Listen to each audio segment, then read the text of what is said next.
So here we are, we're continuing our sermon series of serving like Jesus. And this morning, we're going to look at the influence of a servant. So what kind of influence does a servant have? Scripture reference is Matthew 5:13 through 16. Let's start with an interesting but poignant story. One day, Bill and Hillary Clinton were out for a drive while they were on vacation. After driving along, enjoying the beautiful countryside, they needed to stop for gas. They pulled into a tiny gas station, and out walked a man to pump their gas. Hillary looked at the man and excitedly said, "Charlie, is that you? I can't believe it." She jumped out of the car and gave the man a big hug and proceeded to talk with the man for a long time. After they finished talking, they hugged again, and Hillary got back in the car. And they drove away, and Bill turned to Hillary and says, "Honey, who was that?" Hillary said, "That was Charlie, an old boyfriend of mine. I've told you about him. We dated a long time and almost got married." "Just think," said Bill, "if you'd married him today, you'd be the wife of a gas station attendant rather than the wife of a former president." Hillary replied, "No, if I'd married him, today he would be the former president of the United States, and you would be the gas station attendant." So, it's interesting to ask the question, who had the greater influence on the other, Bill or Hillary? And we all do. I think back on my marriage, and I think about how much Marion influenced me and changed me a lot, and I her, and the Lord changed us both. So, we all influence each other. But what I want to come to grips with today is the truth that all of us, no matter what your station in life, all of us have influence. One person wrote, "There have been meetings of only a moment which have left impressions for life, for eternity. No one can understand that mysterious thing we call influence, yet every one of us continually exerts influence either to heal, to bless, to leave marks of beauty, or to wound, or to hurt, to poison, to stain other lives." J.R. Miller. A popular speaker and writer, John Maxwell, said, "Sociologist tells us the most introverted individual will influence 10,000 other people during his or her lifetime." Think about that. For the last 2 weeks, we've been exploring how the Beatitudes paint an amazing portrait of what a servant of God should look like. I've tried to show us that the Beatitudes describe the essential character traits that servants of Jesus should develop so they can have an impact on the world. In the Sermon on the Mount, Jesus moved from the Beatitudes right into two metaphors in order to describe the influence for good that his disciples will have in the world. In our passage today, Jesus says that servants can make a difference by being salt and light. In order to define the nature of our influence, Jesus pointed to those two domestic metaphors. Every home in Jesus' day, no matter how rich or how poor, used both salt and light. Salt and light are indispensable household commodities. Pliny the Elder, a first century writer, had a saying, "Nothing is more useful than salt and sunshine." The need for light is obvious, but salt, on the other hand, had a variety of uses. It was both a seasoning and a preservative. They didn't have Hormel and Oscar Mayer and people to preserve meat for us and put it on our supermarket shelves. Both of these uses shed light on roles as disciples, but for this reason and lesson, I'll be focusing on the use of salt as a preservative. Basic truth lies behind these two metaphors and is common to them both, is that the church and the world are two distinct communities. We kind of talked a little bit about that in this morning's class. Jesus said that there is the earth and there is the you, who are the salt and the earth of the earth. Next, Jesus said there's the world, and there is the you, who are the light of the world. So it's true that the two communities are related to each other, but their relatedness depend depends on their distinctiveness. Additionally, the metaphors tell us something about both communities. The world is evidently a dark place, with little or no light of its own, since the external source of light is needed to illuminate it. We know that the world is always talking about being enlightened, one of the words we hear a lot, but in most of the world's enlightenment is reality, just a different shade of darkness. Also, we observe that the world manifests a tendency to deteriorate. The world continues to experience decay. The world cannot stop itself from going bad. Only salt that is introduced from the outside can stop this process of decay. And so we realize that the church is set in the world, and for this dual role, we are the salt that must arrest the process of decay. We are the light that must dispel the darkness. Let's take a closer look at these two metaphors to better explain our calling as servants. Jesus carefully crafted these statements, laying them in parallel with each other. In each case, Jesus began with an affirmation: you are the salt, you are the light. But then Jesus added a qualifier, which is the condition on which these affirmations depend. The salt must retain its saltiness, and the light must be allowed to shine. Salt is good for nothing if its saltiness is lost, and the light is good for nothing if it's concealed. So the first point today, and the first metaphor, servants are the salt of the earth. And Jesus began with this affirmation: you are the salt of the earth. I'm told that the wording here is very emphatic and could be rendered, you and only you are the salt of the earth. Well, notice that Jesus wasn't saying you can be the salt of the earth if you want to be. He didn't say that. Jesus wasn't looking for volunteers. He wasn't asking, anyone want to be the salt of the earth? No, nothing like that. Whether we want to be or not, Christians are the salt of the earth. The only question about the matter are the questions of whether we will be sufficiently salty and whether we will get out of the salt shaker. The effectiveness of salt is conditional, but it must retain its saltiness and it has to be put to use. Now, strictly speaking, I'm told that salt can never lose its saltiness, from a chemical aspect, since the salt is a chemical compound made up of sodium and chloride. As a compound, it's very stable and is resistant to nearly every attack. What can happen to it, however, is that it can become contaminated by being mixed with other impurities. The salt we use today is purified and refined, but in the days of Jesus, it was not. What was then commonly called salt was a white powder, which, while containing sodium chloride, also contained a lot of other things. The sodium chloride portion of the substance could be easily washed out, and the residue that remained still looked like salt, but neither lasted or acted like salt. All that remained was road dust, and that's exactly what happened when they did it. It lost its saltiness. They threw it out on the ground. It was trampled on by men.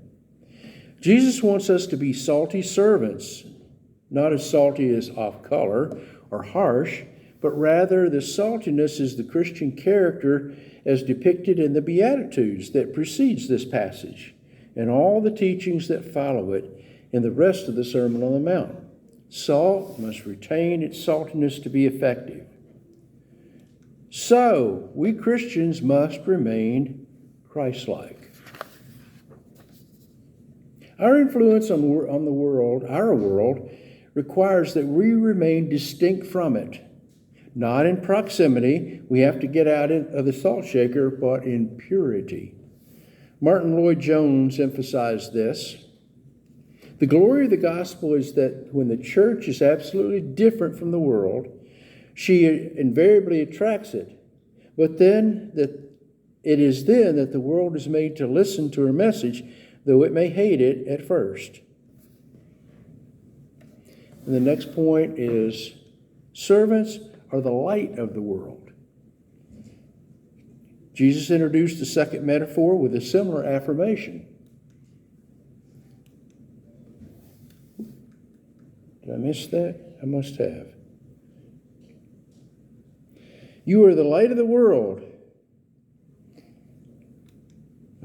It's the two things I've got in there that aren't there. You are the light of the world. Just like the first metaphor, Jesus was emphatically saying, you and only you are the light of the world. And again, we must note that he wasn't asking for volunteers. We're the light whether we want to be or not. In John 8:12 and 9:5, Jesus declared, I am the light of the world. And that is the truth. He is the true light. Any light that we have is his light shining through us. We are like the moon. The moon has no light of its own, and we have no light of our own. We simply reflect the light of the sun. As with the salt, this affirmation is followed by a condition: we must let our light shine. If salt can lose its saltiness, then the light in us can become darkness and be concealed. And Jesus doesn't want us to be the city in the valley whose lights are concealed from view, but a city set on a hill whose lights can be seen for miles. He wants us to be a lighted lamp set on a lampstand in a prominent place in the house, not hidden under a bowl. I read an interesting thing about the practice of lighting homes in the ancient world. As you know, they didn't have electricity, but used lamps with wicks and flames. But when they needed to leave the house for a short time, they didn't put out the lamp. Matches and lighters weren't invented yet, and relighting lamps wasn't easy for that reason. So they put the lamp on the floor under an earthen vessel where it would continue to burn slowly and safely. When they returned home, they removed the bowl and put the lamp back on the stand. And so that's what Jesus was saying. People don't light a lamp only to put it under a bowl. No, they light a lamp and put it on a stand so it'll light up the house. Our influence as a servant depends on being visible, not concealed. Bonhoeffer said, a community of Jesus seeks to hide itself has ceased to follow him. We don't shine our lights to eliminate other lights. Rather, we shine our lights to dispel the darkness. That's the difference between sharing the light in a lighted room and shining it in a dark room. If we shine our lights when we are here meeting with the church, then our lights aren't being shown in the place where it can have the most impact. When we leave these doors, we have to let our light shine all week long. Sometimes we may think, I want to move. There aren't any Christians in my neighborhood. I want to change schools. I'm the only Christian there. I want to change jobs. The people I work with are crude and ungodly. I wish I could work in a Christian environment. You ever thought those thoughts? I could certainly understand feeling that way. I worked a long time, 12 years as a construction electrician, and there were a lot of rough people around there, and I always felt really strange being there, but it was a satisfying job and it made good money. But I felt that way.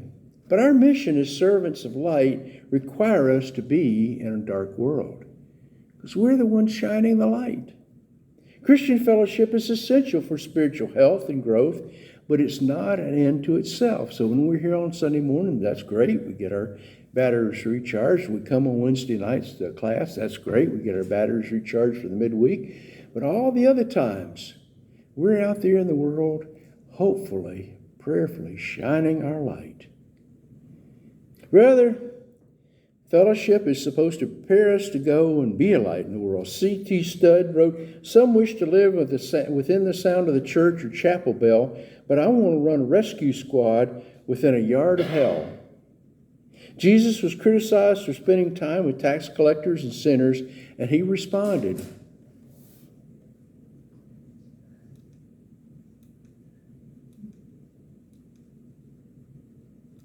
oh, guess I don't have that slide either.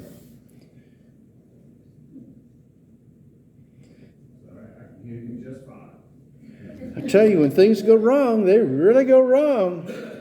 But he said, in the same way, let your light shine before others, that they may see your good deeds and glorify your Father in heaven.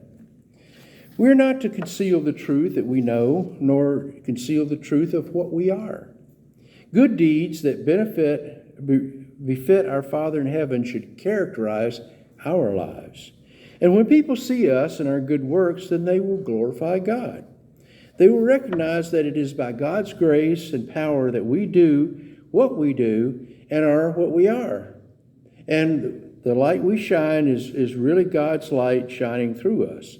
In the end, we want them to praise our Father, the true light, not the lamp which bears it. To summarize, let me say that serving as the salt of the earth and the light of the world requires two things. First, we must live life. Living the life includes two things: a godly character and good deeds. We must be different from the world, both by how we live and how we serve. We must be righteous in our personal character and do righteousness in our public activities. We must not fail in either of these aspects by being salt and light. We must not fail the world that we're called to make a difference in. Second, speak the words. We must speak the words. There's a tremendous influence that comes forth from our character and our deeds. But these two things are bolstered by our words. We speak God-given truth. Part of being the salt and the light includes speaking the truth in the world that most people, what they hear is false. You know, you hear all the time on the, misinformation. Well, it comes from everywhere. Guess what? Everybody claims that they're speaking the truth, but the other folks, they're doing misinformation. Well, they're all giving you misinformation. Come on. Let's be real here. If no one ever speaks the truth, and that's hopefully us talking about God and His Son Jesus, then how will the truth be heard if we don't proclaim it? Often we Christians resign ourselves to sit quietly by as we see the moral climate of our culture go down the tube, and sometimes standards slide in the community because nobody gives a word of objection. No one can blame the unsalted meat from going bad. It can't do anything else. The real question to ask is, where is the salt? One theologian said, I think we got that. No, we don't. One theologian said, to look at some Christians, one would think their ambition is to be the honeypot of the world. They sweeten and sugar the bitterness of life with an all too easy conception of a loving God. But Jesus did not say, you are the honey of the world. He said, you are the salt of the earth. Salt bites. An adulterated message of judgment and grace of God has always been a biting thing. Alongside a judgment of what is false and evil, we must declare what is good and true. And that must be done in word and deed. The world is deteriorating and needs a salt, and the world is dark and needs light. The world needs Jesus, and Jesus must be seen and heard through us. The world needs you and me to be the salt and the light. God wants you to use you and me to make a difference. Will we allow Him to do that? Making a difference will require godly character, good deeds, and God-given truth. We must not hinder our impact by sin or compromise by concealment or by laziness or by fear. But allow me to give one word of caution. Too much salt kills. And if the light is too bright, it blinds. We must be wise and gentle and act as salt and light.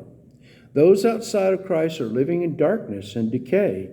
They will need the salt and light of Christ, but we must need to bring them to God's salt and light wisely in measured amounts and approaches that our light isn't too blinding or our salt isn't too overpowering. Sometimes you need to give it in small doses, People aren't ready for all you can give yet. But you may be thinking, what influence can I have since I'm a nobody? Humor me for a second as we take a little quiz. Can you name the 3 wealthiest people in the world? Bill Gates. Can you name the last 3 Heisman Trophy winners? How about the last 3 winners of the Miss America contest? Well, what about the 3 people who won the Nobel or Pulitzer Prizes or Academy Awards. How'd you do on that quiz? Probably not so well. My point is that few of us can remember yesterday's headliners. These people are on the list are not second-rate achievers. They are the best in their fields. But in reality, the applause dies and the awards tarnish and the achievements are forgotten.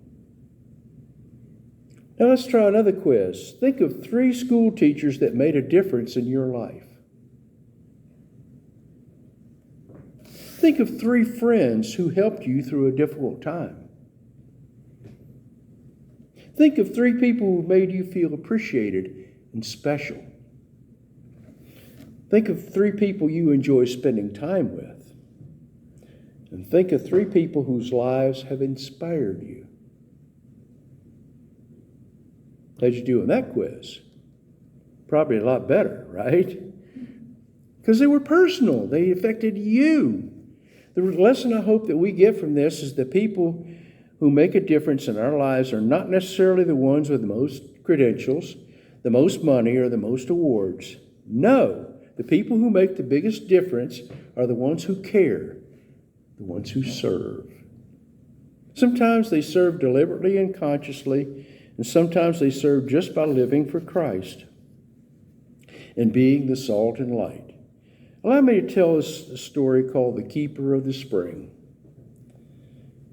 Once there was a quiet forest dweller who lived high above the Austrian village along the eastern slopes of the Alps. The old gentleman had been hired many years ago by the town council to clear away the debris from the pools of water up in the mountain crevices that feed the lovely spring flowing through their town. With faithfulness and silent regularity, he patrolled the hills, removed the leaves and branches, and wiped away the silt that would make otherwise choke and contaminate the fresh flow of water. By and by, the village became a popular attraction for vacationers. Graceful swans floated along the clear spring. The mill wheels of various businesses turned day and night. Farmlands were irrigated, and the view from restaurants was picturesque. Years passed, and one evening the town council met for its semi-annual meeting. And as they reviewed the budget, one man's eye caught the salary figure being paid this obscure keeper of the spring. Council members said, "Who is this man? Why do we keep paying him year after year? No one ever sees him. For all we know, he isn't even working or doing us any good. Perhaps he's no longer necessary." And by unanimous vote, they dispensed with the old man's services. For several weeks, nothing changed. Autumn came, the trees began to shed their leaves, small branches snapped off and fell into pools, hindering the flow of the sparkling water. One afternoon, somebody noticed a slight yellowish-brown tint in the spring. A couple days later, the water was much darker. Within a week, a slimy film covered the water and a foul odor was detected. The mill wheels moved slower, and some ground to a halt. The swans disappeared, as did the tourists. The clammy fingers of disease and sickness reached deeply into the village. Quickly, the embarrassed council called a special meeting. Realizing the gross error in judgment, they immediately hired back the old keeper of the spring. And within a few weeks, the veritable river of life began to clear up. The wheels started to turn. New life returned to the hamlet and the Alps once again. Now, fanciful though it may seem to be, the story is more than an idle tale. It carries with it a vivid, relevant analogy directly related to the lives that we live. What the keep of the spring meant to the village, Christian service mean to our world. The preserving, taste-giving bite of salt mixed with the illuminating, hope-giving ray of light may seem feeble and needless, but God help any society that attempts to exist without them. You see, the village without the keepers of the spring is a perfect representation of the world system without the salt and the light of God's servants. As servants of God, you and I can and do have great influence. And the world needs what we have to offer. May we never forget that we may strive to be faithful and servants of God and salt and light in the world. Even though we've spent the bulk of, speaking of that, we were talking about that this morning, although in different terms. Everybody noticed the little cones that were put out in the yard out there. And our keeper of the spring, David, put those cones out there to keep the grass in the yard from deteriorating more from people driving through that area. It's all muddy and messed up from the rains.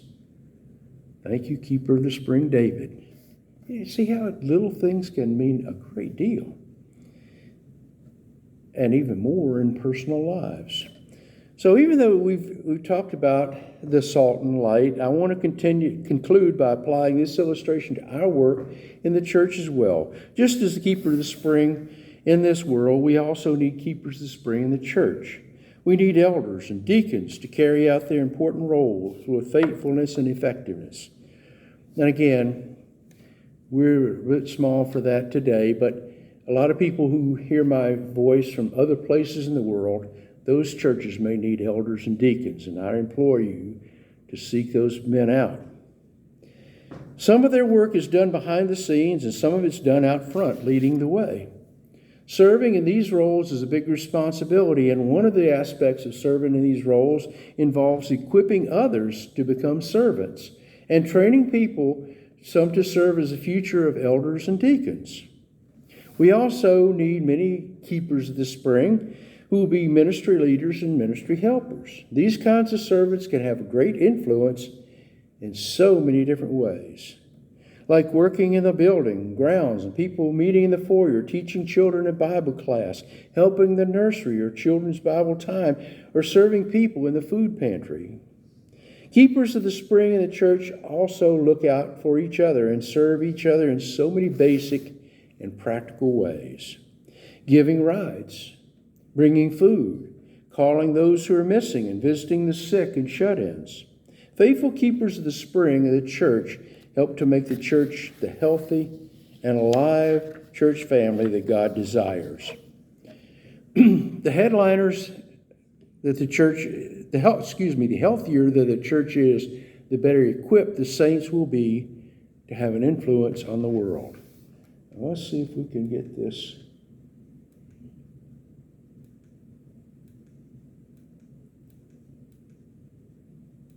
Uh-oh. There's still a lot of that old stuff. Well, forget that. I hope that each of us will be a faithful keeper of the spring and that God has a service in both the church and the world, because the servants of God have influence and make a difference. Whatever your need this morning, will you come forward as we stand and sing the song of invitation? 945.